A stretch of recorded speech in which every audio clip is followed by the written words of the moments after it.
हाँ बच्चों, आवाज आ रही है मेरी? Yes sir. Good evening sir. Good evening, good evening.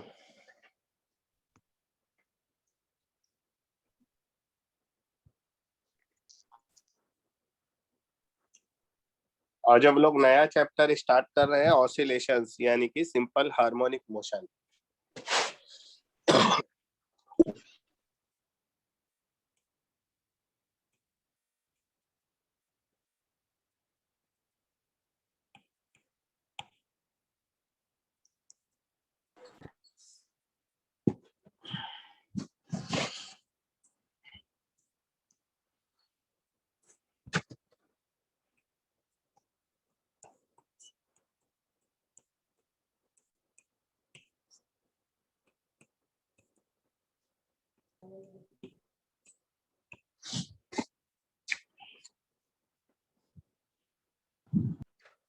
ठीक है,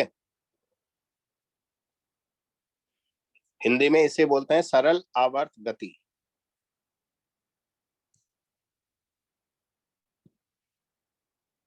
गुड इवनिंग बेटा, गुड इवनिंग। चैट मैंने अभी खोला है। सरल आवर्त गति, सिंपल हार्मोनिक मोशन, ये तो चैप्टर का नाम है। शुरुआत तो मैं कुछ बेसिक चीजों से करूंगा। बेटा, एक होता है पीरियोडिक मोशन,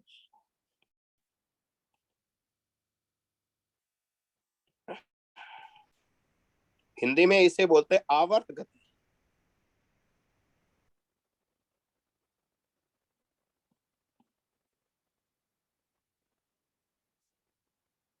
आवर्त गति किसी भी पार्टिकल का वो मोशन होता है, वो गति होती है जो एक सर्टेन टाइम के बाद रिपीट होता है। एक निश्चित समय अंतराल के बाद यदि कोई कण अपनी गति को दोहराता है तो वो गति आवर्त गति कहलाती है। लिख भी लो आप साथ में, लिखो सबसे पहले पीरियोडिक मोशन, आवर्त गति। एसएचएम पर हम थोड़ी देर में पहुंचेंगे, उससे पहले कुछ और डेफिनेशंस हैं। लिखो,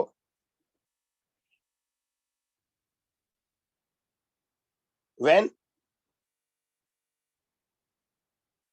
motion of a body is repeated after a certain interval of time,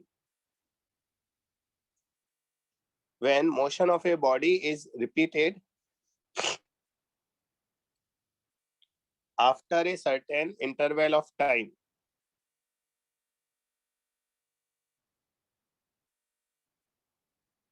then motion is called periodic motion. Hindi में लिखो बेटा, जब भी कोई पिंड एक निश्चित समय के पश्चात अपनी गति को दोहराता है,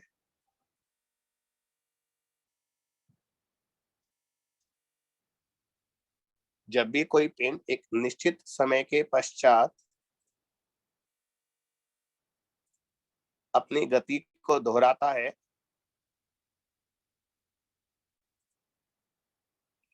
तो यह गति आवर्त गति कहलाती है।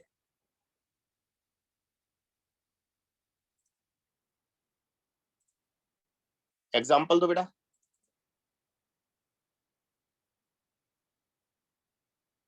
घड़ी, घड़ी सर। झूला, पेंडुलम भी सर। पेंडुलम सही है, झूला सही है, और उससे पहले क्या बोला वो मुझे सुनाई नहीं दिया। घड़ी सर। घड़ी, अच्छा घड़ी की सुइयां। हाँ ठीक है, पृथ्वी का घूमना सर, सूर्य के चारों तरफ। सही है, बिल्कुल सही है। और बोलो, सही बोल रहे, बोलते जाओ। सर व्हील, क्या बोला बेटा? सर चक्का, साइकिल का चक्का।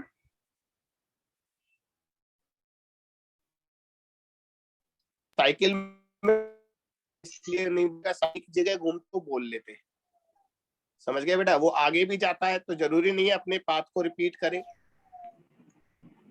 सर यदि ऐसा बोले, उसको ऐसे ना बोलकर आप है ना उसको ऐसे बोलो, अरे रुको, आप उसको ऐसे बोलो कि सर्कुलर मोशन, हाँ सर्कुलर मोशन बोल दो, वृत्तीय गति। नियत चाल से वृत्तीय गति। तो ये सारे एग्जांपल लिख लो जो मैं बोल रहा हूँ।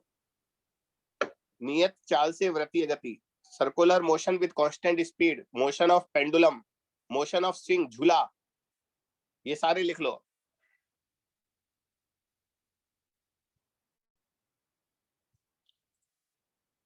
तो बच्चों जितनी भी कोई भी गति है वो एक निश्चित समय के बाद यदि दोहराई जाती है, बेटा दोहराना बहुत जरूरी है, ध्यान रखना,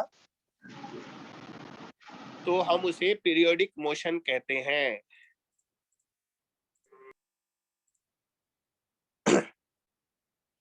बात समझ में आई बच्चा?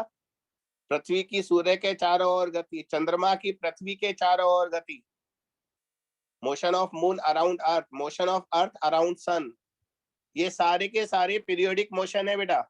एग्जाम्पल में लिख लो, मुझे कोई दिक्कत नहीं है ना। पीरियोडिक मोशन के बाद अब लिखो ऑसिलेटरी मोशन।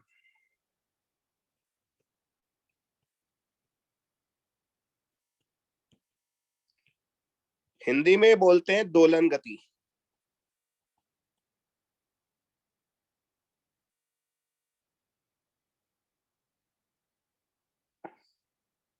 अब जरा इस पर प्रकाश डाल दो भैया, दोलन गति क्या होती है, ऑसिलेटरी मोशन क्या होता है। आपने जितने भी पीरियोडिक मोशन के एग्जाम्पल दिए थे, आवर्त गति के आपने एग्जाम्पल दिए थे, उनमें कुछ ऑसिलेटरी मोशन भी थे। टाइम कांस्टेंट ना हो। सर पेंडुलम का मोशन। हाँ वो तो एग्जाम्पल है, लेकिन पहले डिफाइन करो, डेफिनेशन कैसे बनाओगे, दोलन गति किसे कहते हैं? एक निश्चित बिंदु के दोनों ओर गति करना और टाइम कांस्टेंट ना हो। फिर से बोलो। एक निश्चित बिंदु के दोनों ओर गति करना, बट उसका जो टाइम है वो कांस्टेंट ना हो। टाइम इंटरवल ना हो। नहीं, टाइम कांस्टेंट तो होना जरूरी है, मतलब टाइम नहीं, मैं टाइम को यहाँ पर बोलेंगे नहीं, हम ऐसा बोलेंगे to and fro motion of any body about a fixed point, एक निश्चित बिंदु के इर्द गिर्द जाना, पहले लेफ्ट जाना, फिर राइट जाना, या ऊपर जाना, नीचे जाना, इस तरह इर्द गिर्द, समझते हो ना? To and fro motion oscillatory motion कहलाता है। जैसे है ना, अगर कोई बॉडी सर्कुलर मोशन कर रही है तो बेटा वृत्तीय पथ में गति, आवर्त गति तो हो सकती है, लेकिन दोलन गति नहीं हो सकती। इसमें एक ही दिशा में गति होती रहती है लगातार, ये दोलन गति नहीं है। लेकिन जो पेंडुलम का मोशन होता है, ये पेंडुलम है, ये पेंडुलम लेफ्ट में जाएगा, राइट में जाएगा, तो बच्चों इसकी जो गति है, ये देखो, ये दोलन गति है। तो आप पहले लिख लो ऑसिलेटरी मोशन में to and fro motion of any body about a fixed point. To and fro motion of any body about a fixed point is called oscillatory motion. Hindi में लिखो, किसी निश्चित बिंदु के इर्द गिर्द पिंड की गति दोलन गति कहलाती है। किसी निश्चित बिंदु के इर्द गिर्द पिंड की गति दोलन गति कहलाती है।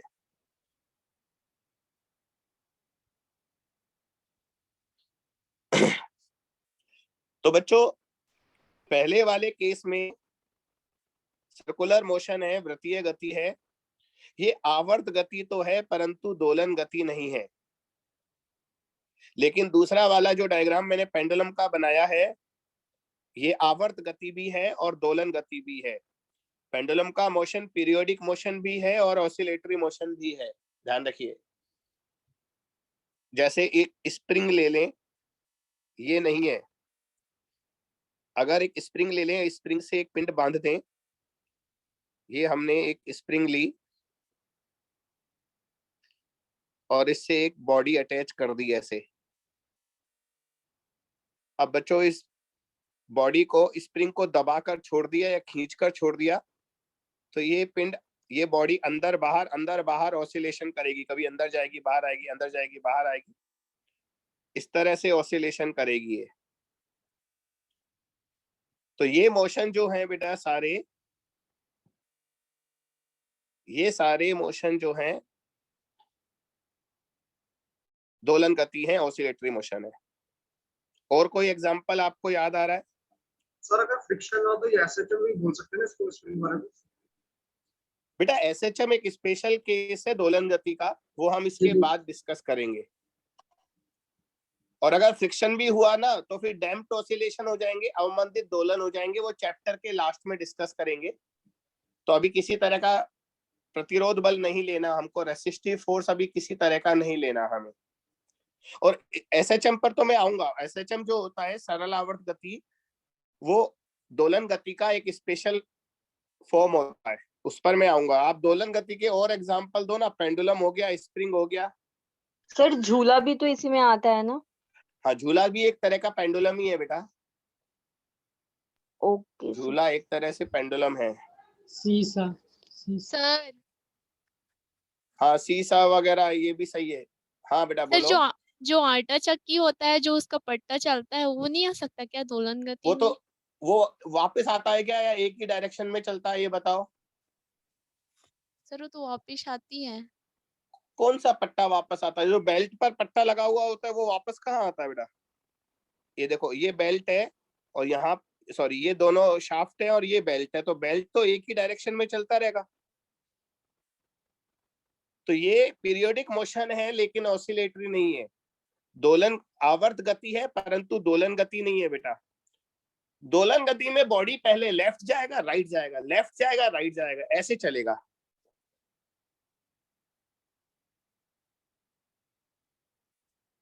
ठीक है, बोलो। Okay sir, yes thank sir. You. बच्चों, जो जितने भी दोलन गतियां होती हैं, ऑसिलेटरी मोशन होते हैं, उन सभी में एक रीस्टोरिंग फोर्स होता है, प्रत्यानयन बल होता है। क्यों होता है वो सुनो। जैसे मान लो हमारी बॉडी इस लाइन पर दोलन गति कर रही है, बिंदु ए से बी तक, ठीक है, और ये इसका मिड पॉइंट है, ओ इसका मिड पॉइंट है, ये मान लो। अब है ना, हमने वस्तु को ओ से इधर की तरफ प्रोजेक्ट किया, फेंका। हमारी वस्तु ओ से ए की तरफ जा रही है, लेकिन बच्चों जैसे जैसे ये ए की तरफ जाएगी ना, टुवार्ड्स ए, वैसे वैसे है ना, इस पर जो एक फोर्स है वो लगेगा अंदर की तरफ। उस फोर्स की वजह से इस बॉडी की वेलोसिटी लगातार कम होती चली जाएगी और ए पॉइंट पर जाकर बॉडी रुक जाएगी। अब ए पॉइंट पर जाकर जब बॉडी रुक जाएगी तो वो फोर्स उसे वापस खींच लेगा और बॉडी वापस आने लगेगी। थोड़ी देर के बाद बॉडी वापस ओ पर पहुंच जाएगी, लेकिन अपने इनर्शिया की वजह से, जड़त्व की वजह से ओ पर रुकेगी नहीं और लेफ्ट में चली जाएगी। जब बॉडी लेफ्ट में जाएगी तो फिर एक प्रत्यानयन बल लगेगा, रीस्टोरिंग फोर्स लगेगा बिंदु ओ की तरफ, पॉइंट ओ की तरफ, और फिर से उसकी स्पीड कम होने लगेगी। फिर बी पर जाकर उसकी वेलोसिटी 0 हो जाएगी, लेकिन वो फोर्स उसे वापस ओ की तरफ खींच रहा है। फोर्स हमेशा ओ की तरफ लगता है, तो उस फोर्स की वजह से बॉडी वापस आ जाएगी, फिर वापस ए पर जाएगी। इस तरह से बेटा ओ से ए से ओ से बी, बी से ओ चलता रहेगा। ये कहलाता है ऑसिलेटरी मोशन, इसे बोलते हैं दोलन गति। हर दोलन गति में एक बीच में पॉइंट होता है जो इक्विलिब्रियम होता है, साम्यावस्था होता है। हर दोलन गति में एक साम्यावस्था होती है और एक प्रत्यानयन बल होता है, रीस्टोरिंग फोर्स। मुझे बताओ ये वाली बात समझ में आई या नहीं आई? Yes sir. हाँ, सिंपल। एक कटोरा लो, एक कटोरा, और उस कटोरे में एक बॉल छोड़ दो, तो बॉल नीचे जाएगी, फिर ऊपर आएगी, फिर नीचे जाएगी, फिर ऊपर आएगी। तो ये लेफ्ट राइट ये भी दोलन गति करेगी, ये भी ऑसिलेटरी मोशन है। इसमें भी एक साम्यावस्था होती है नीचे बीच में। तो बच्चों ये बात लिख लो आप, प्रत्येक दोलन गति में एक प्रत्यानयन बल होता है। In each oscillatory motion there is restoring force.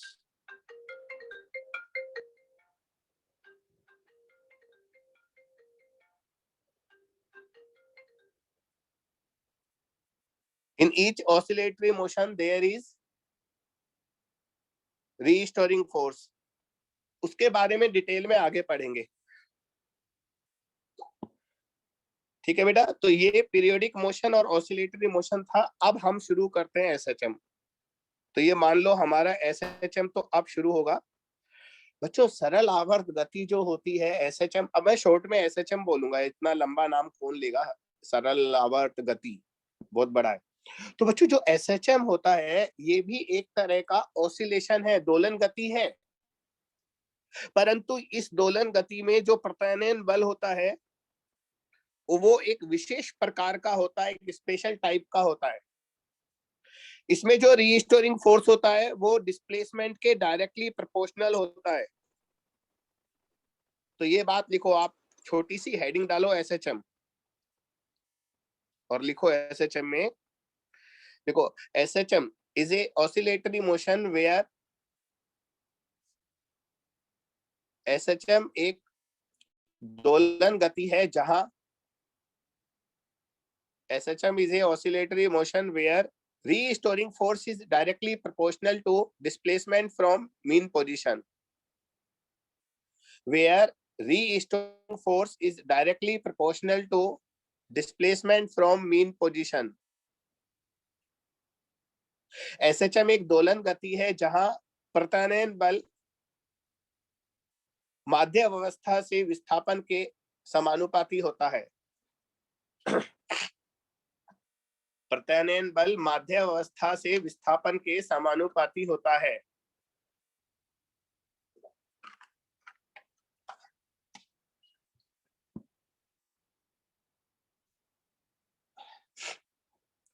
F is proportional to minus x और बेटा कांस्टेंट k होता है तो पूरा फार्मूला बन जाएगा F is equals to minus kx।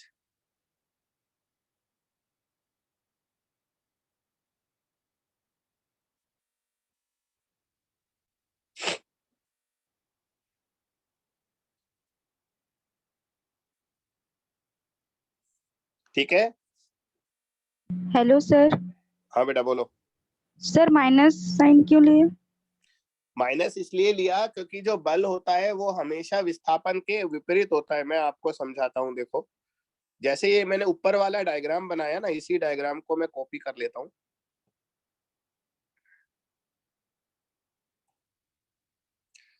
अब देखो मान लो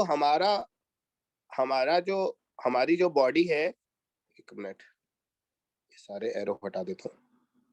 हमारी जो बॉडी है वो मान लो यहाँ पर है, इस बिंदु पर। अब डिस्प्लेसमेंट जो है विस्थापन वो तो है धनात्मक दिशा में, देख लो, लेकिन इस पर जो बल लगेगा वो लगेगा अंदर की तरफ। तो बेटा जो फोर्स होता है वो हमेशा डिस्प्लेसमेंट के अपोजिट होता है, इसलिए माइनस आया है। ये दोनों वेक्टर अपोजिट वेक्टर है। तुम इधर ले लो, लेफ्ट में आ जाओ। अगर हमारी वस्तु लेफ्ट में आ गई, बॉडी अगर लेफ्ट में आ गई तो देखो डिस्प्लेसमेंट इस बार नेगेटिव हो जाएगा, लेकिन फोर्स ओ बिंदु की तरफ लगता है ना, तो फिर से इस बार फोर्स डिस्प्लेसमेंट के अपोजिट है। तो यहाँ पर लिख लो आप, कोई दिक्कत नहीं है, लिखो negative sign shows that restoring force is always opposite to the displacement। लिख लो ऋणात्मक चिन्ह दर्शाता है कि प्रत्यानयन बल हमेशा विस्थापन के विपरीत है।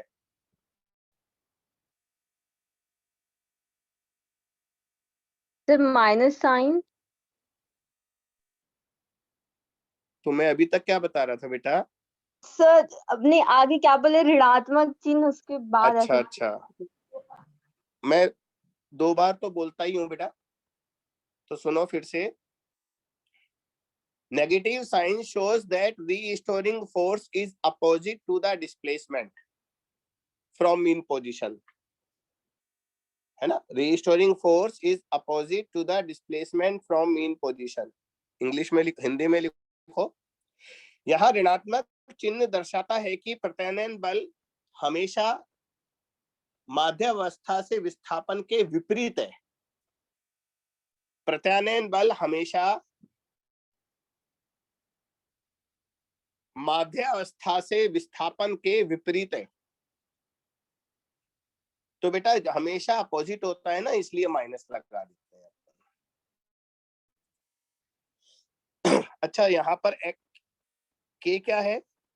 के होता है बल नियतांक, फोर्स कांस्टेंट। इसकी वैल्यू कौन बता रहा है?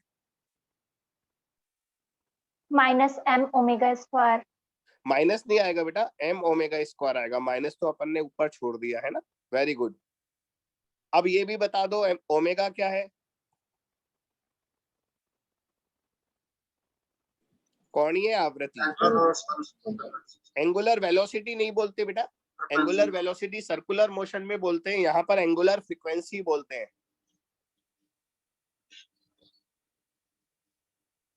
Angular frequency.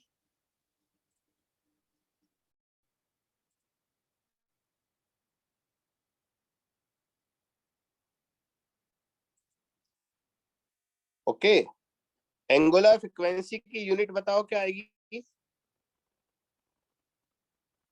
रेडियन पर सेकंड।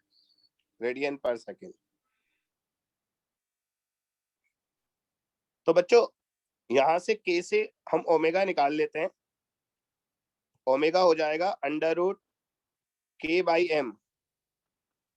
और अगर हमें टाइम पीरियड निकालना है, आवर्तकाल, अरे सर्कुलर मोशन में पढ़ते थे ना, टाइम पीरियड में और ओमेगा में ये रिलेशन होता है, t बराबर 2π/ω। तो t आ जाएगा 2π√m/k। तो जब भी कोई बॉडी SHM करेगी तो उसका आवर्तकाल, उसका टाइम पीरियड हम इस फार्मूले से निकालेंगे बेटा, ये नोट कर लो आप।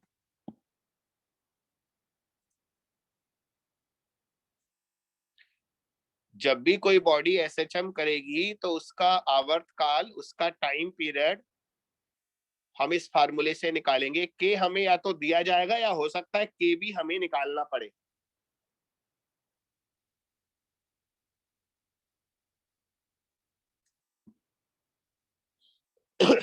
ठीक है बच्चा।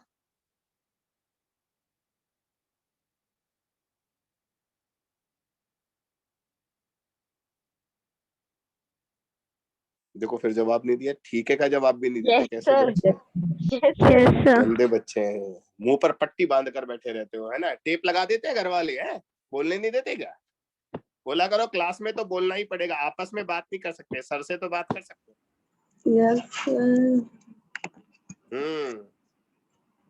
सर आज बायो क्लास क्यों नहीं हुआ? बेटा सर गए हुए हैं बाहर। अच्छा, बायो नहीं है। हाँ बायो नहीं है ना, सर बाहर गए हैं। मंडे को होगा बायो डायरेक्ट। अब ओके मंडे सर। को, कल भी 3 क्लास होंगी आपकी। हाँ कल भी आज वाला ही शेड्यूल रखेंगे। चलिए तो बच्चों अब है ना, SHM को लेकर कुछ डेफिनेशंस हैं, उनको बात करते हैं। लिखो, some important parameters related to SHM। SHM से संबंधित कुछ महत्वपूर्ण पैरामीटर को क्या बोलेंगे? कारक, कारक बोल सकते हैं ना। चलो जो भी है लिख ले यार, क्या है, अपन को नोट्स नहीं बनाने। बच्चों एक होता है एम्पलीट्यूड, आयाम।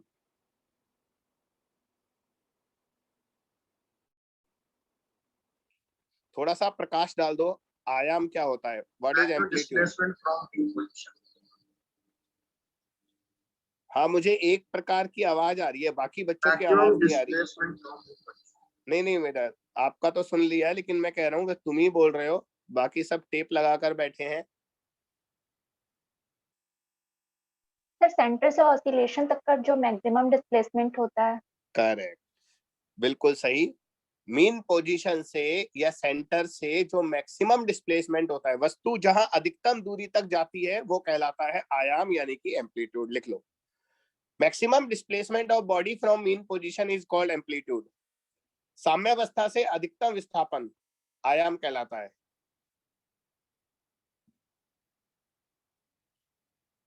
साम्यावस्था से अधिकतम विस्थापन आयाम कहलाता है।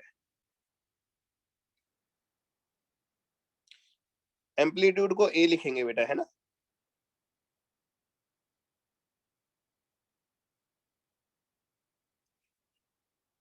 अच्छा बताओ, फ्रीक्वेंसी और टाइम पीरियड क्या होते हैं और इनमें रिलेशन क्या होता है? अब है ना, अलग अलग बच्चे बताया करो, हमेशा एक ही आवाज आती है, अच्छी बात नहीं लगती। थोड़ा थोड़ा मुंह खोलो, आदत डालो। प्रति सेकंड चक्करों की संख्या को आवृत्ति कहते हैं। हाँ बेटा, यहाँ पर चक्कर की जगह दोलन बोलेंगे, है ना। प्रति सेकंड दोलनों की संख्या आवृत्ति कहलाता है और एक दोलन में लगा समय आवर्तकाल कहलाता है। बिल्कुल हिंदी में लिख लो जो मैंने बोला है। प्रति सेकंड दोलनों की संख्या आवृत्ति कहलाती है तथा एक दोलन में लगा समय आवर्तकाल कहलाता है। इंग्लिश में लिख लो बेटा। नंबर ऑफ ऑसिलेशंस पर second is called frequency. Number of oscillations per second is called frequency, and time taken to complete one oscillation is called time period. Time to complete one oscillation is called time period. इनमें relation क्या होता है बेटा? Frequency होती है 1/t, ठीक है, और इसका ओमेगा से रिलेशन होता है ओमेगा/2π। ओमेगा होता है 2πf।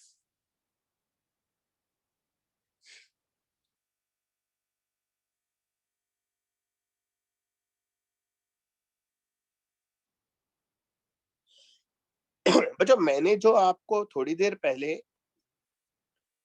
पूरा ऑसिलेशन एक्सप्लेन किया था ना, बॉडी यहाँ जाती है फिर वापस आती है, उसके हिसाब से बताओ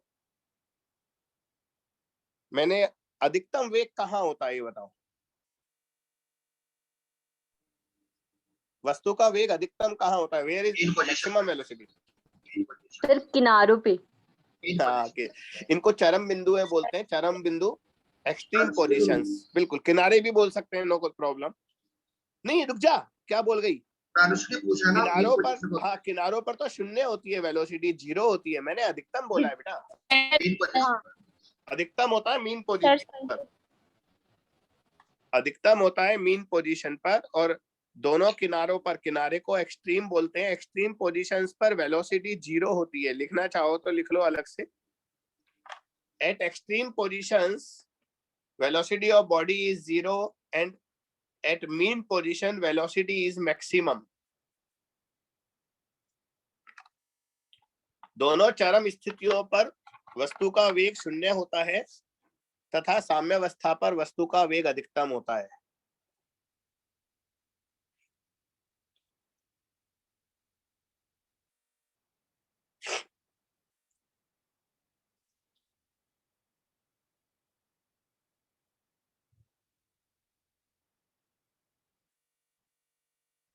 अब हम चलते हैं आगे। लिखो इक्वेशन ऑफ एसएचएम। एसएचएम का समीकरण। बेटा, जब भी कोई वस्तु सरल आवर्त गति करती है, तो अगर x दिशा में सरल आवर्त गति कर रही है तो हम उसे लिखेंगे x is equal to a sin omega t। y दिशा में कर रही है तो लिख देंगे y बराबर a sin ओमेगा t। तो अभी तो हम x लेकर चलते हैं, y नहीं लेते, पर कभी y भी हो सकता है, z भी हो सकता है, उसकी चिंता नहीं है। तो अभी हम x लेकर चलेंगे। हम बार बार इधर उधर दिखाएंगे, लेफ्ट राइट, तो x डायरेक्शन ही मैं शो करूंगा, ठीक है।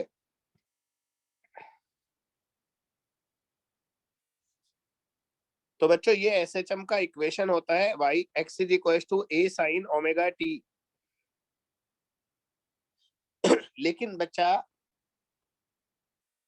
ये जरूरी नहीं। देखो, इस इक्वेशन के हिसाब से तो t बराबर 0 पर x बराबर 0 आएगा।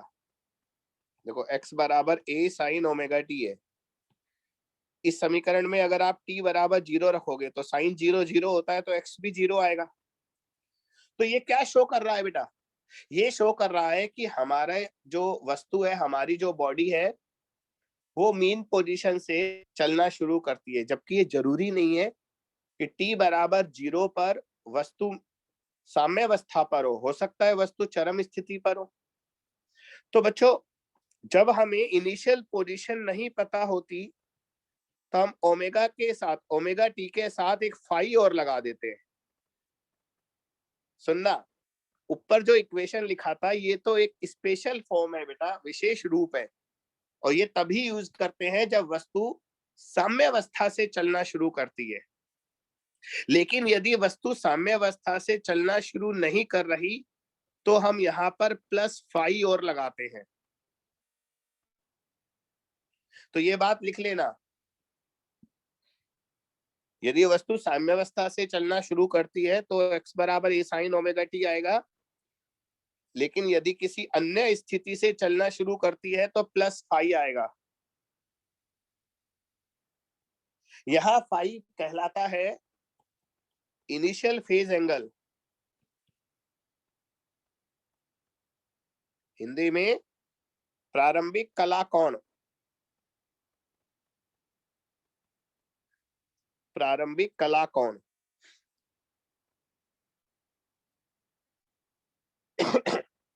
जैसे मैं आपको बताता हूं, अगर मान लो हमारी वस्तु में, डायग्राम से लेकर समझाऊंगा और अच्छा रहेगा।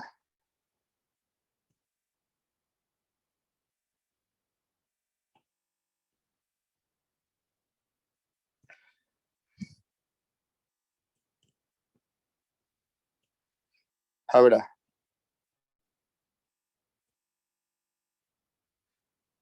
ये कोई वस्तु है, ये एसएचएम कर रही है,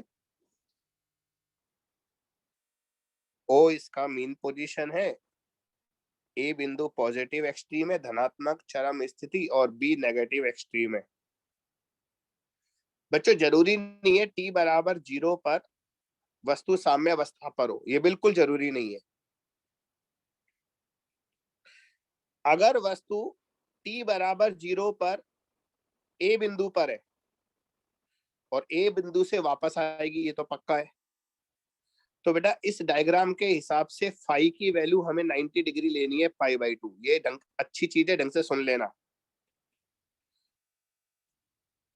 बच्चों, अगर वस्तु साम्यावस्था से प्रारंभ नहीं होती बल्कि चरम स्थिति से प्रारंभ होती है, एक्सट्रीम पोजीशन से अगर चलना शुरू करती है तो फाई पाई बाई 2 आएगा।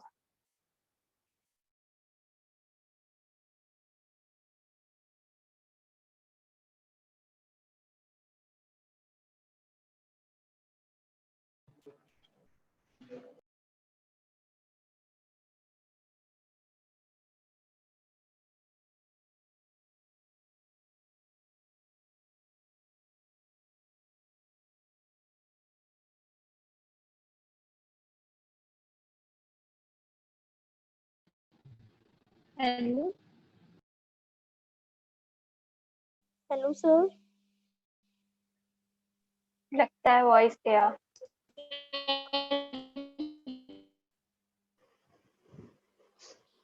सर का आवाज ही नहीं आ रहा है। Sir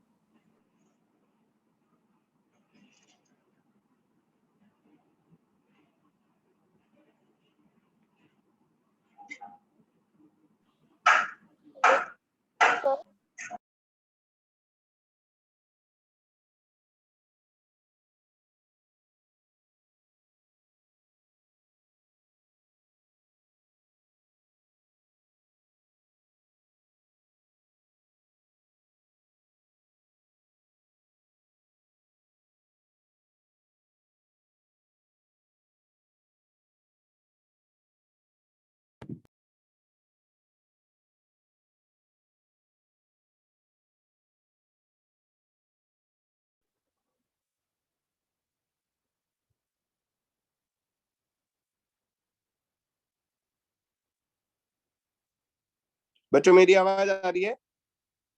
yes sir.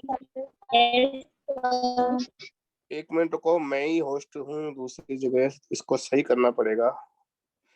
हाँ मनीष, मुझे होस्ट बना वापस।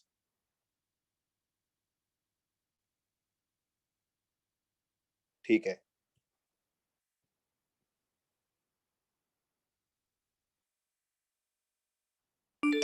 चलो अब दिखाते हैं आपको। ये आपको स्क्रीन दिख गया होगा? Yes sir. ज्यादा बड़ा हो गया क्या? अच्छा है वैसे बड़ा बड़ा। ठीक है सर। तो बच्चों आपने कहाँ तक सुना था? मैं बोल रहा था यदि हमारी जो वस्तु है वो ए बिंदु से चलना शुरू करती है तो फाइव पाई बाई 2 आएगा, और अगर वो बी बिंदु से, बी का मतलब नेगेटिव एक्सट्रीम, ऋणात्मक चरम स्थिति से चलना शुरू करती है तो फाइव आएगा 3 पाई बाई 2। इसे माइनस पाई बाई 2 भी लिख सकते हैं, माइनस पाई बाई 2 भी लिख सकते हैं और 3 पाई बाई 2 भी लिख सकते हैं। सुना आपने? Yes sir. और एक और स्थिति ले लेते हैं बेटा, ये अनुमान लगा रहा हूं अभी, तो मैं आपको एक फेजर डायग्राम से बढ़िया ढंग से समझाऊंगा।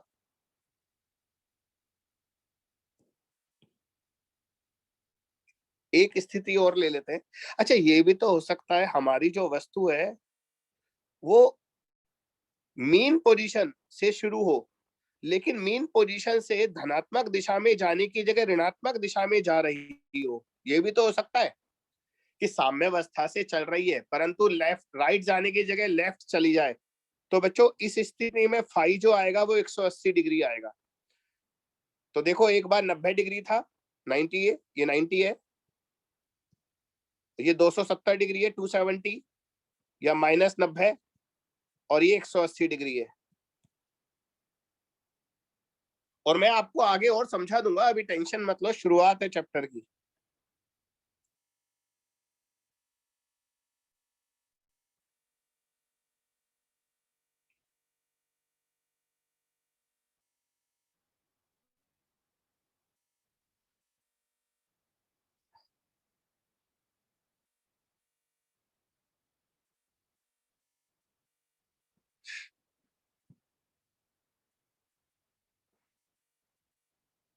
चलो तो बच्चों ये एसएचएम का स्टैंडर्ड इक्वेशन होता है x is equal to a sine omega t plus five.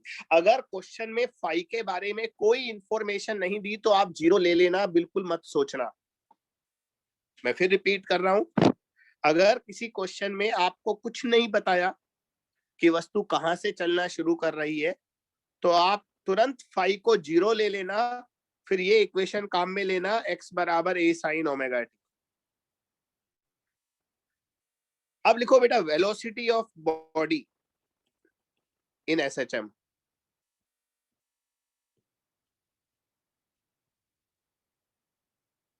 Velocity पर बहुत क्वेश्चन आते हैं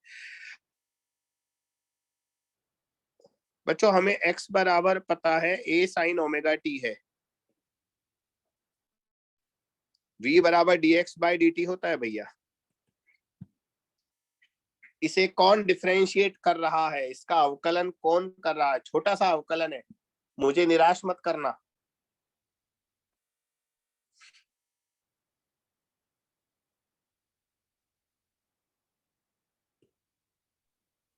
ये ओमेगा कॉस ओमेगा टी।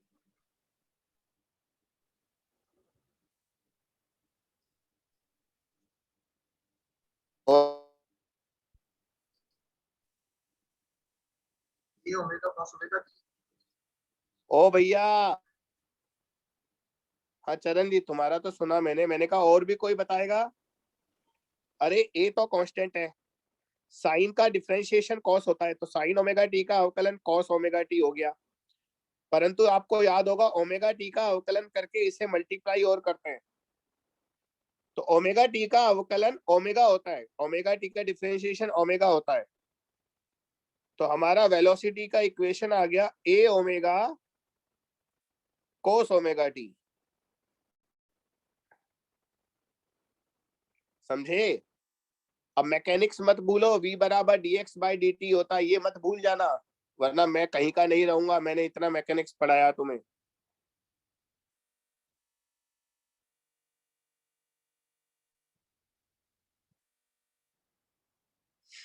अच्छा आपने लिखा है, ओके। मैं चैट बॉक्स से हट जाता हूँ तब गड़बड़ हो जाती है। तो मनीष तुम्हारा गलत हो गया था, पर प्रांजल बेटा तुम्हारा भी गलत हो गया था। साइन का डिफरेंशिएशन कॉस होता है। टिल्लू का सही था, आरती का सही था, राहुल का सही था, गरिमा गरिमा प्रियंका सही है बेटा। मैं चैट बॉक्स पर ही रहूंगा ताकि दिखता रहे। अच्छा, इस फार्मूले को एक दूसरे फार्मूले में कन्वर्ट करना है एक्स की टर्म, तो क्या करेंगे? देखो, आपको ये याद होगा cos थीटा जो होता है वो √1 माइनस साइन स्क्वायर थीटा होता है। तो cos ओमेगा टी को हम लिख सकते हैं √1 minus sine square omega T. और बच्चों साइन ओमेगा टी हमारा x/a होता है, x बराबर a साइन ओमेगा टी है ना। तो साइन ओमेगा टी हमारा हो जाएगा x/a और साइन स्क्वायर ओमेगा टी हो जाएगा x/a का होल स्क्वायर। कॉस की ये वैल्यू ऊपर रख दो तो हमारा वेलोसिटी का इक्वेशन आएगा v बराबर omega √a square minus x square. बच्चों ये भी इक्वेशन काम का है। ऊपर वाला जो इक्वेशन था वो टाइम के फॉर्म में था, समय के रूप में था, और ये वाला जो वेलोसिटी का इक्वेशन है ये डिस्प्लेसमेंट की फॉर्म में है, विस्थापन के पदों में है। वो समय के साथ था, ये विस्थापन के साथ है, दोनों अपनी अपनी जगह इंपॉर्टेंट है।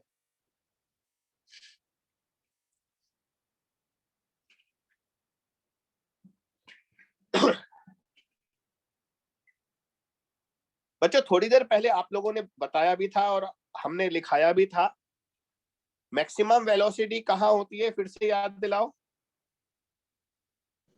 Mean position. Mean position. Yes, अब मीन पोजीशन के लिए यहाँ पर x बराबर 0 रख दो तो आपके पास मैक्सिमम वेलोसिटी का फार्मूला आ जाएगा बेटा। सुना?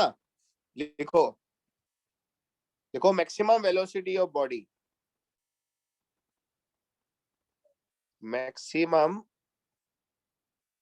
वेलोसिटी कहाँ होती है? x बराबर 0 पर। तो इसमें x बराबर 0 रखोगे तो v मैक्सिमम का फार्मूला आएगा। बोलो क्या आएगा?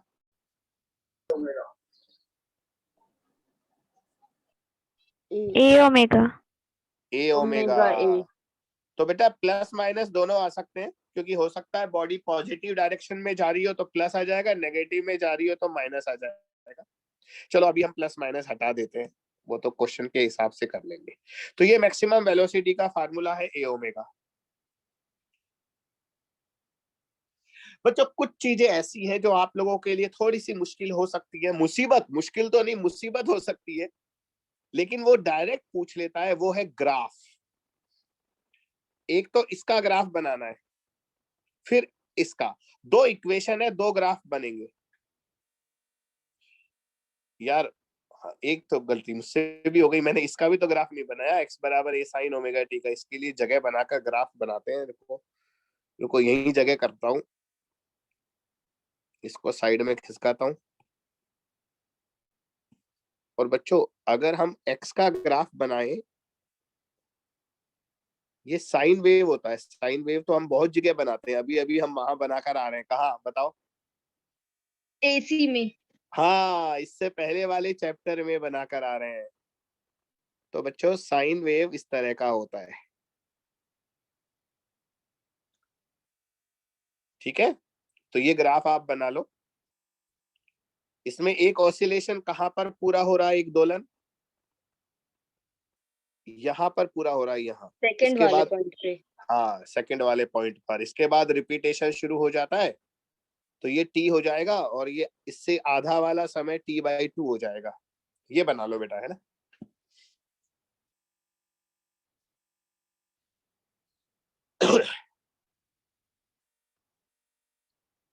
ये साइन कर्व कहलाता है, साइन कर्व, क्योंकि साइन था ना इसमें इक्वेशन में।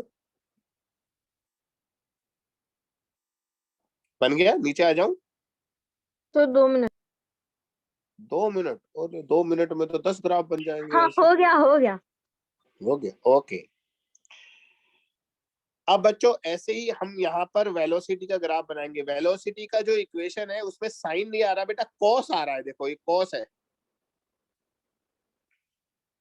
कॉस का ग्राफ ऐसा बनता है। अब ये थोड़ा सा आपको कह लीजिए याद भी करना पड़ सकता है बच्चों। साइन का ग्राफ हमेशा 0 से शुरू होता है और कॉस का ग्राफ हमेशा ऊपर से चालू होगा, मैक्सिमम से शुरू होता है। हाँ,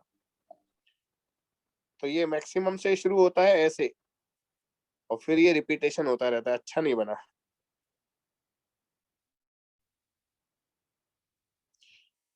अभी भी थोड़ा अच्छा नहीं बना, पर अब बार बार मिटाना अच्छी बात नहीं है।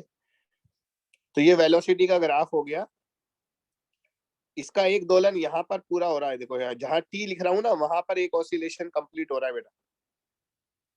ये वेलोसिटी ए ओमेगा मैक्सिमम और ये नीचे माइनस ए ओमेगा नेगेटिव में मैक्सिमम। ये कॉस कर्व कहलाता है। वो साइन कर्व था, ये कॉस कर्व है।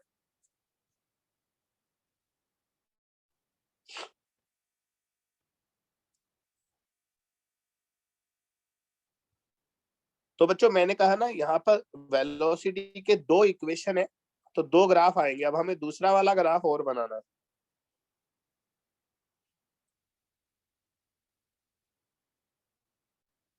कोई मुझे बताएगा ये दूसरा वाला जो ग्राफ है, इक्वेशन है v बराबर ओमेगा अंडर रूट ए स्क्वायर माइनस एक्स स्क्वायर, ये ग्राफ कैसा आता है?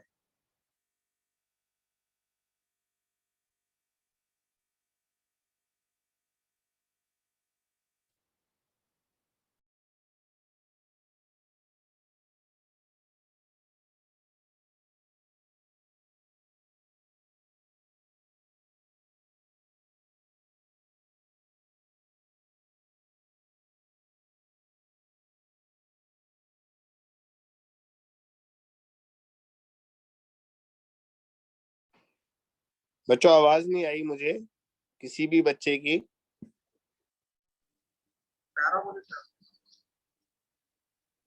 नहीं, पैराबोला नहीं, इलिप्स आता है।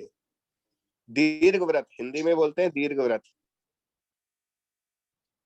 मैं दिखाता हूँ शेप आपको। देखो पहले बताओ इसको कन्वर्ट। आपको याद है ये दीर्घवृत्त का इक्वेशन ऐसा होता है, x square upon a square plus y square upon b square is equal to 1। याद है? कभी शायद मैंने बताया हो। यस सर, स्टार्टिंग लेक्चर में बताए थे। हाँ, x square upon a square plus y square upon b square is equal to 1। ये इलिप्स होता है। अब आपको लगेगा आपका इक्वेशन जो है ऊपर वाला वो तो ऐसा नहीं है दिखने में, तो बेटा उसको थोड़ा सा बदलना पड़ेगा, फिर ऐसा ही दिखेगा। देखो हम v बराबर ओमेगा अंडर रूट ए स्क्वायर माइनस एक्स स्क्वायर को पहले वर्ग कर दो, तो ये हो जाएगा v स्क्वायर बराबर ए स्क्वायर, सॉरी v स्क्वायर बराबर ओमेगा स्क्वायर ब्रैकेट ए स्क्वायर माइनस एक्स स्क्वायर। अब ओमेगा स्क्वायर को इसके v के नीचे ले आओ। अब एक्स स्क्वायर को इधर ले आओ और ए स्क्वायर का भाग दे दो, तो ये x square upon a square plus v square upon a square omega square को ए ओमेगा का स्क्वायर इज इक्वल टू 1। अब देखो आपको ये इलिप्स का इक्वेशन दिखाई दे रहा है या नहीं दे रहा?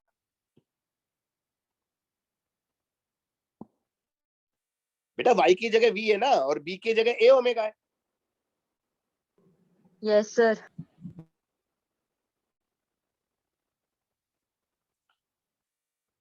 तो बच्चों इसका मतलब अगर हम ग्राफ बनाते हैं वेलोसिटी का,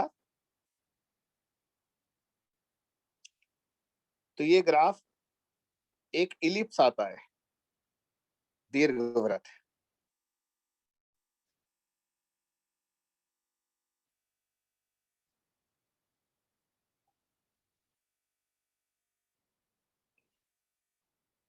यहाँ पर x आएगा और यहाँ पर v आएगा। ये आएगा प्लस a इधर और ये आएगा माइनस a। ऊपर आएगा प्लस ए ओमेगा, नीचे आएगा माइनस ए ओमेगा। ये होता है इलिप्स, दीर्घवृत्त।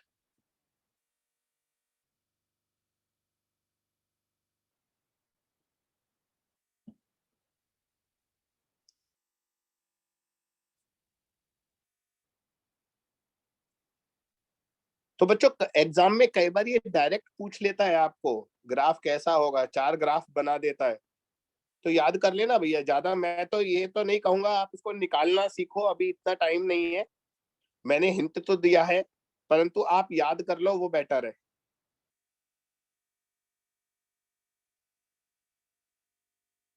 आप लोग क्लास में हो ना, ये प्रेजेंस मुझे देते रहा करो, क्योंकि इसमें कई बार एक दो Yes, बार मैंने sir. देखा हैंग हो Yes. गया, तो हाँ फिर लो। वेलोसिटी वो है, इसमें अभी कराऊंगा, बहुत सारे क्वेश्चन कराऊंगा, लेकिन पहले थ्योरी कर ले। अब लिखो acceleration of body in SHM, ये था velocity of body in SHM. अब लिखो acceleration of body in SHM.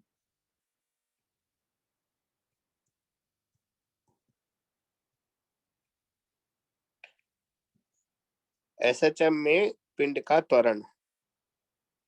बेटा त्वरण कैसे निकालते हैं यार? एक तो त्वरण का चिन्ह सिंबल क्या दूं यहाँ पर? हमने ए तो आयाम के लिए ले लिया, स्मॉल ए ले लूं क्या? स्मॉल है। चलो ठीक है। तो एक्सेलरेशन होता है बेटा फोर्स अपॉन मास। हमारा फोर्स था -kx और k था m ओमेगा स्क्वायर, तो m कट गया, तो एक्सेलरेशन का इक्वेशन आ गया -ओमेगा²x। ये याद करना है।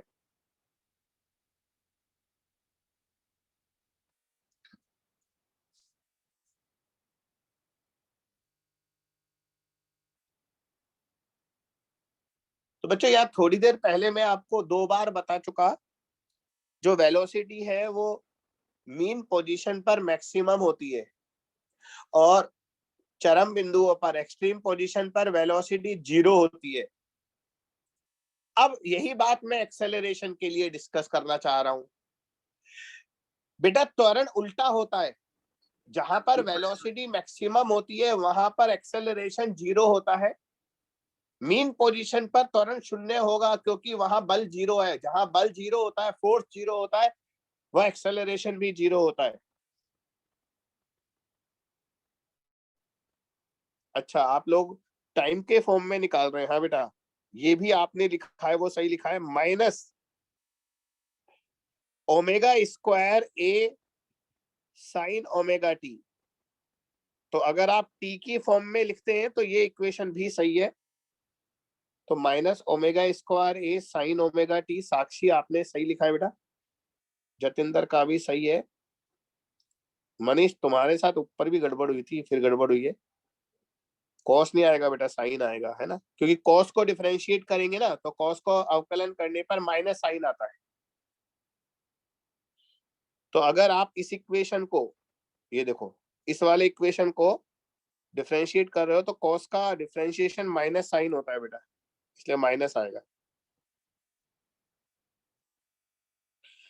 हाँ मैं ना अधिकतम और न्यूनतम की बात बता रहा था बच्चों। वेलोसिटी एक्सट्रीम पोजीशंस पर 0 होती है और मीन पोजीशन पर मैक्सिमम होती है, ध्यान रखना। एक्सेलरेशन रिवर्स होता है, एक्सेलरेशन एक्सट्रीम पोजीशंस पर मैक्सिमम होता है और मीन पोजीशन पर 0 होता है। लिख लो, लिखो। चरम बिंदुओं पर पिंड का त्वरण अधिकतम होता है तथा साम्यावस्था पर 0 होता है।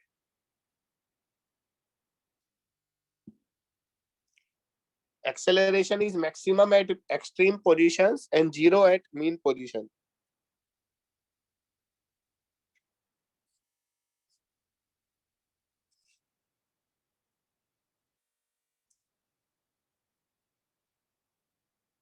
और बच्चों जरा वैल्यू भी निकाल दो।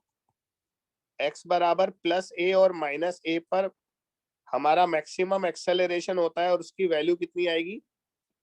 ओमेगा। अच्छा मैग्नीट्यूड निकाल लेते हैं, माइनस छोड़ देते हैं, परिमाण निकाल लेते हैं हम। तो मैक्सिमम एक्सेलरेशन का जो परिमाण आएगा ओमेगा² आएगा बेटा। x बराबर a लिख दो ना, ओमेगा²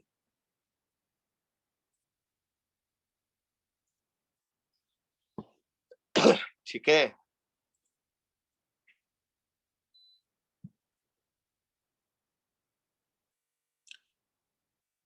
बच्चों अब ग्राफ की बारी है, 2 इक्वेशन है, 2 ग्राफ आएंगे यहाँ भी। अरे यार अब इतना तो तुम बता दो प्लीज, मुझे बिल्कुल भी निराश मत करना। ये वाला जो इक्वेशन है ये किसका इक्वेशन है, कौन सा ग्राफ बनेगा इसमें?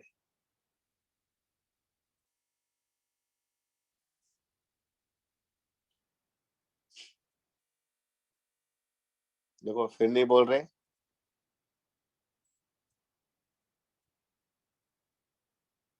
क्लास में तो मौजूद हो, मुझे दिखाई भी दे रहे हो। Sir parabola. ओए पैराबोला कहाँ से आ गया? ओमेगा स्क्वायर तो बेचारा कांस्टेंट है, y बराबर mx plus c। Straight line. हाँ स्ट्रेट लाइन आएगा, स्ट्रेट लाइन आएगा बेटा, स्ट्रेट लाइन। पैराबोला तब आता जब x का स्क्वायर होता है ना।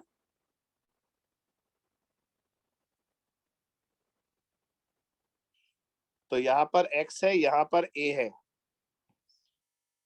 तो नेगेटिव स्लोप माइनस है ना बेटा, तो ऋणात्मक ढाल नेगेटिव स्लोप का स्ट्रेट लाइन आएगा ऐसा।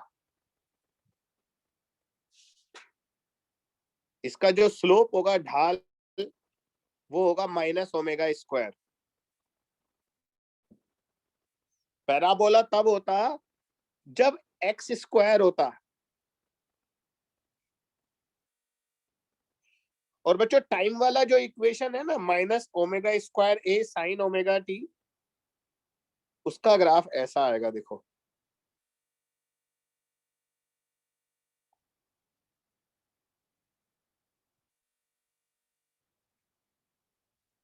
कोई हेल्प करेगा मेरी, ये ग्राफ कैसा आएगा टाइम के साथ? सर नीचे से स्टार्ट होगा फिर ऊपर जाएगा फिर नीचे आएगा। हाँ जीरो से टाइम स्टार्ट। का ग्राफ है ना बेटा, 0 से शुरू होता है लेकिन पहले नेगेटिव में जाएगा फिर पॉजिटिव में। दोबारा बनाऊंगा।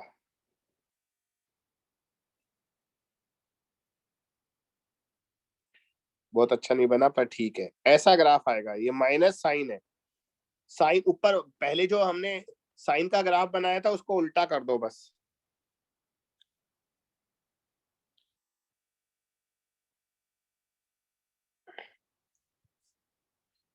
तो बच्चों ये हमने पार्टिकल का डिस्प्लेसमेंट देख लिया, उसकी वेलोसिटी देख ली, उसका एक्सेलरेशन त्वरण देख लिया, ये सब हमने कैलकुलेट कर लिया।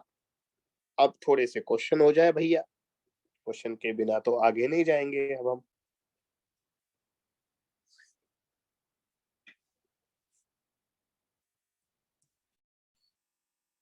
बच्चों एक पार्टिकल जो एसएचएम करता है वो उसका एक दोलन में, एक ऑसिलेशन में डिस्प्लेसमेंट हमेशा 0 होता है। एक ऑसिलेशन के बाद वो जहां से चला था वहीं पहुंच जाता है एक दोलन के बाद, तो विस्थापन 0 होता है। लेकिन एक ऑसिलेशन में अगर कोई आपसे डिस्टेंस पूछे कितना होता है तो बताओ क्या होगा?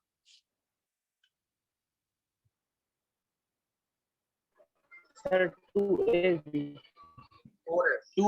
2a नहीं बेटा, 4a होता है। हाँ 4a। देखो वो डायग्राम मैं फिर से बनाता हूं। ये पार्टिकल था, ओ से चला, ए तक पहुंचा, ओ से ए का डिस्टेंस कितना है? अच्छा अब इसको ए नहीं लिखता मैं, इसको x बराबर प्लस ए लिख देता हूँ, वो ज्यादा अच्छा लगेगा। x बराबर प्लस ए। तो बच्चों 0 से प्लस ए तक गया तो ए चला, फिर प्लस ए से वापस ओ तक आएगा फिर ए चलेगा, फिर ए ओ से माइनस ए तक जाएगा फिर ए चलेगा। ये सारी दूरियां ए है ना बेटा, ये दूरियां ए है, ये भी ए है, ये भी ए है, सारी दूरियां ए है। तो 4a कुल दूरी तय करेगा 4a। ओ से पहले चला धनात्मक चरम बिंदु तक, फिर वहां से वापस ओ पर आया, फिर नेगेटिव एक्सट्रीम गया, फिर वहां से वापस आया। तो एक पूरे दोलन में तय की गई दूरी, डिस्टेंस, वो बच्चा 4a होता है और डिस्प्लेसमेंट 0 होता है। सर इसे 2a भी नहीं बोल सकते क्या? 2a b, b क्या है बेटा? Sir negative. नहीं नहीं, वो तो डिस्टेंस तो सेम होता है बेटा, जितना धनात्मक दिशा में चलता है उतना ही ऋणात्मक दिशा में चलता है। यहाँ बी मत लाओ, वो तो बी मैंने बिंदु का नाम लिखा था, वो दूरी नहीं थी, इसलिए बी कुछ नहीं होता, यहाँ आयाम होता है ए, बस एम्पलीट्यूड ए होता है, बी नहीं होता। बी तो मैंने उस पॉइंट का नाम लिखा था। Okay sir.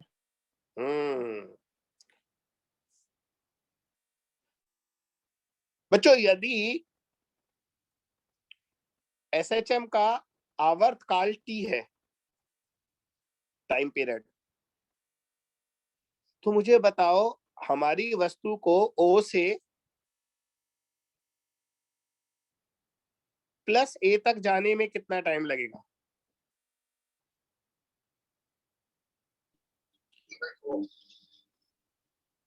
बोलो बोलो। और कोई बोलो, और बच्चे भी बोलो, सब लोग कोशिश करो बेटा। छोटे छोटे प्रश्न दे रहा हूं अभी, भारी प्रश्न नहीं है ये, हल्के हल्के प्रश्न है। Sir T/4।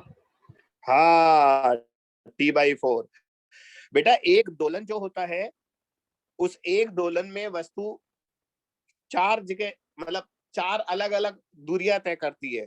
दोबारा से फिर से सुन लो, ओ से ए तक जाने में उसे T/4 समय लगेगा, फिर ए से वापस ओ तक आने में T/4 लगेगा, फिर ओ से माइनस ए तक जाने में फिर T/4 लगेगा, और माइनस ए से ओ तक आने में फिर T/4 लगेगा। तब एक दोलन होगा ना, तो चारों T/4 को जोड़ोगे तो T बन जाएगा। तो बिल्कुल सही बताया बच्चों ने आंसर। अगर किसी वस्तु का एसएचएम का आवर्त काल, टाइम पीरियड अगर टी है, तो ओ से ए तक जाने में T/4 समय लगता है। बच्चों मेरा असली क्वेश्चन अब आ रहा है। तो मुझे बताओ ओ से A/2 तक जाने में कितना टाइम लगेगा? ये असली क्वेश्चन है। हमारी वस्तु को आधी दूरी तय करने में कितना टाइम लगेगा? चरम आयाम का आधा।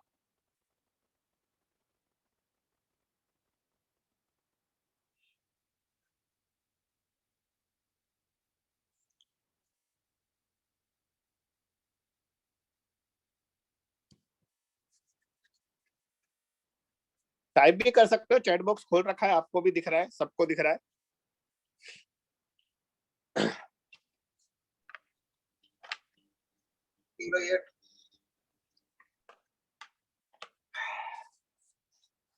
Sir T/8।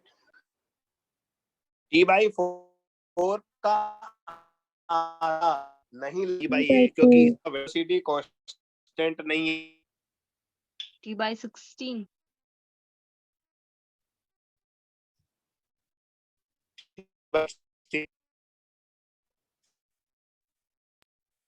आधा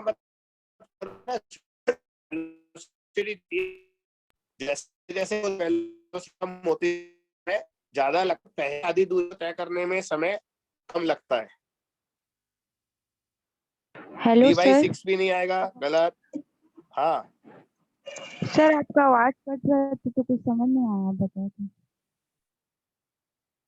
अच्छा रुको रुको, अब ठीक है सर। आपको स्क्रीन दिखाई दे रहा है और मेरी आवाज आ रही है? Yes sir. यस सर, अब ठीक है। ओके बेटा, तो देखो मैं इसका सॉल्यूशन कर रहा हूँ। इसका आंसर आएगा T/12 बेटा, ये आंसर है।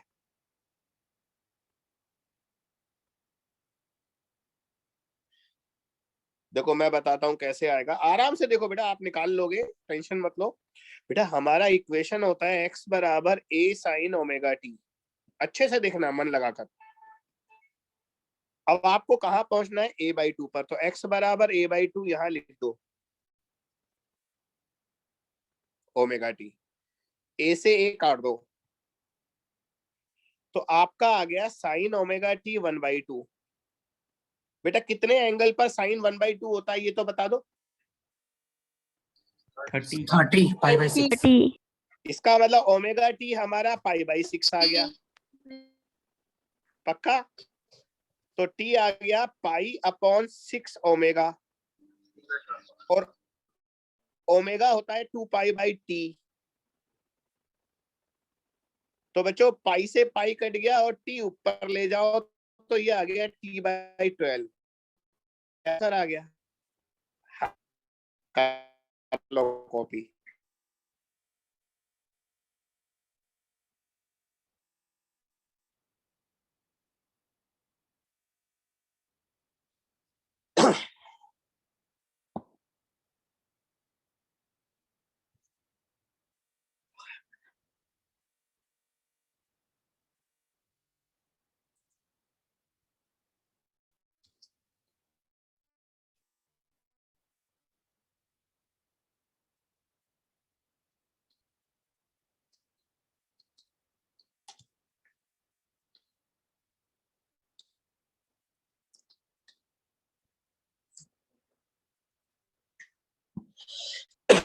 तो बच्चों टी बाई 12 लगेगा 0 से a बाई 2 तक जाने में।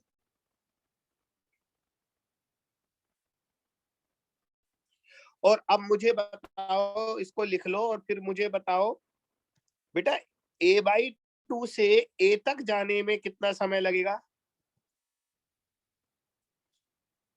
o से a बाई 2 तक जाने में t बाई 12 लगा, और a बाई 2 से a तक जाने में कितना लगेगा।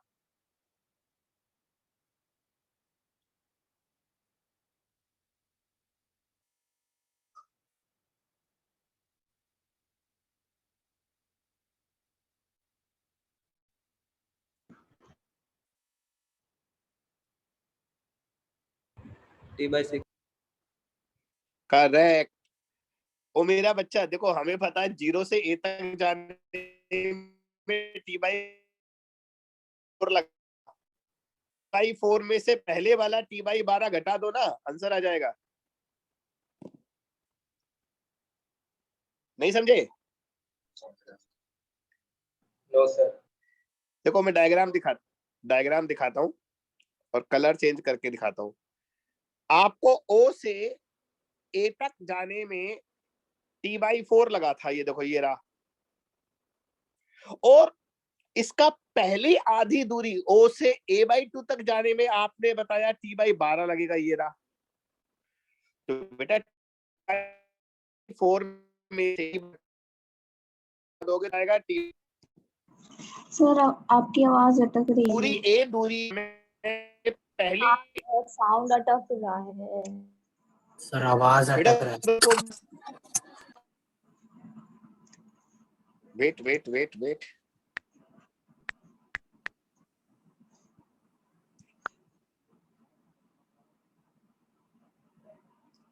अब सही हुआ? Yes sir. यस होता है बेटा, बीच बीच में मैंने कहा ना, तो मैं एक बार फिर से बोल दूं बेटा, पूरी ए दूरी चलने में, ए डिस्टेंस चलने में t बाई 4 लगा था, और उसका पहला आधा चलने में t बाई 12 लगा था। तो अगली आधी दूरी का समय निकालना है तो t बाई 4 में से t बाई 12 घटा दो, t बाई 6 आ जाए। बस ये कह रहा था, ठीक है। Yes sir. अब मुझे बताओ आवाज अच्छी आई, सही आई या नहीं आई, वो जरूरी है। Yes sir. ठीक है बेटा, चलो अगला क्वेश्चन करो।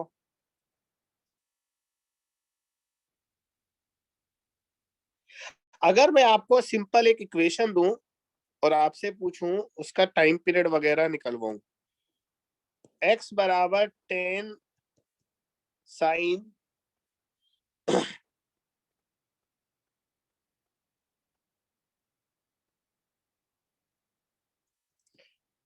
पाई बाई 4t,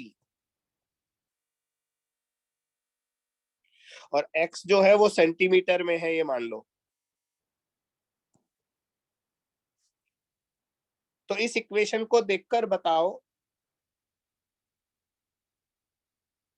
इसका आयाम और आवर्त काल क्या है, एम्पलीट्यूड और टाइम पीरियड बताओ क्या है।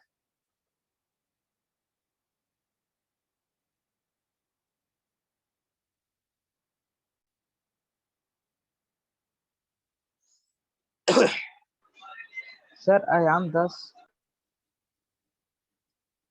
10 के आगे बोलो। Metre, 0.1 metre. हाँ, 10 सेंटीमीटर बोल दो चलेगा, या 0.1 मीटर बोल दो चलेगा। ये आयाम होता है, करेक्ट। Period 8 second.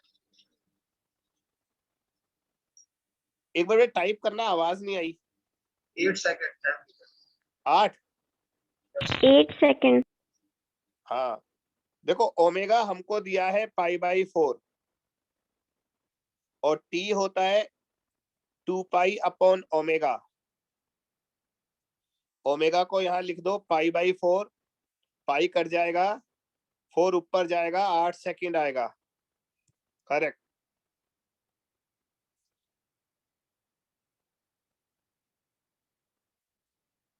तो टाइम पीरियड आ गया T/8। नेक्स्ट क्वेश्चन, छोटे छोटे क्वेश्चन है, कर दो यार, मजा आ रहा है। बच्चों, एक एसएचएम का मैक्सिमम वेलोसिटी 10 मीटर पर सेकंड है और मैक्सिमम एक्सेलरेशन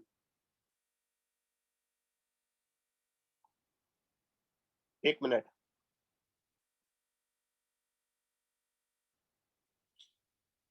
20 मीटर पर सेकंड स्क्वायर है। तो मुझे बताओ इसका टी और ए क्या होगा। फार्मूले लगा दो, वी मैक्सिमम और ए मैक्सिमम का ऊपर लिखा रखा है, और सॉल्व कर दो बस। आज का लास्ट क्वेश्चन है ये। 4 सेकंड।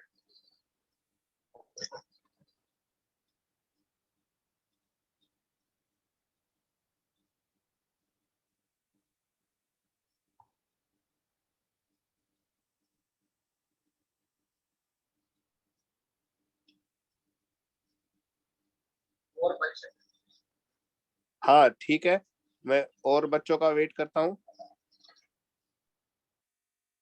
5 और पाई second.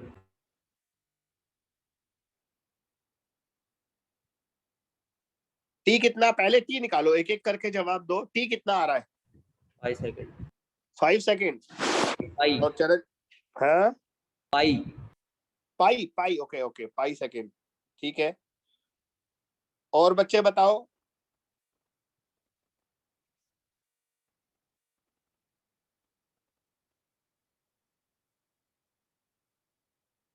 Sir T pi second.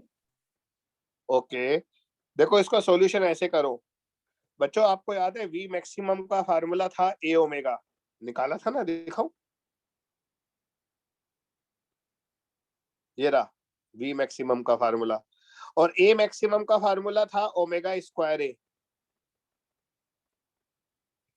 ए मैक्सिमम होता है omega square A.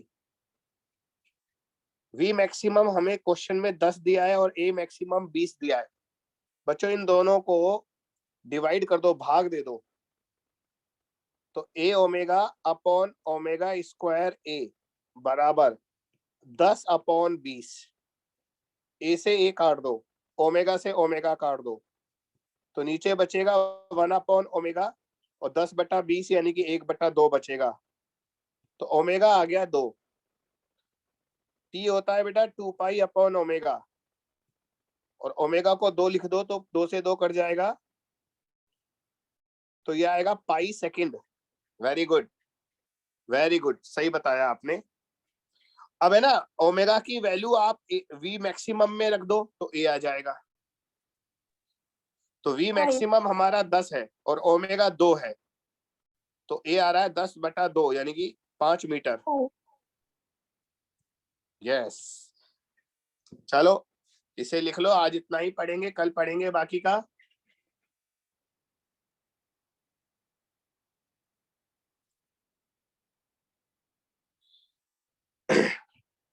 Thank you sir. हाँ, लिख ले दो बच्चों को, लिख लो, जब बता देना फिर मीटिंग एंड कर देंगे, है ना।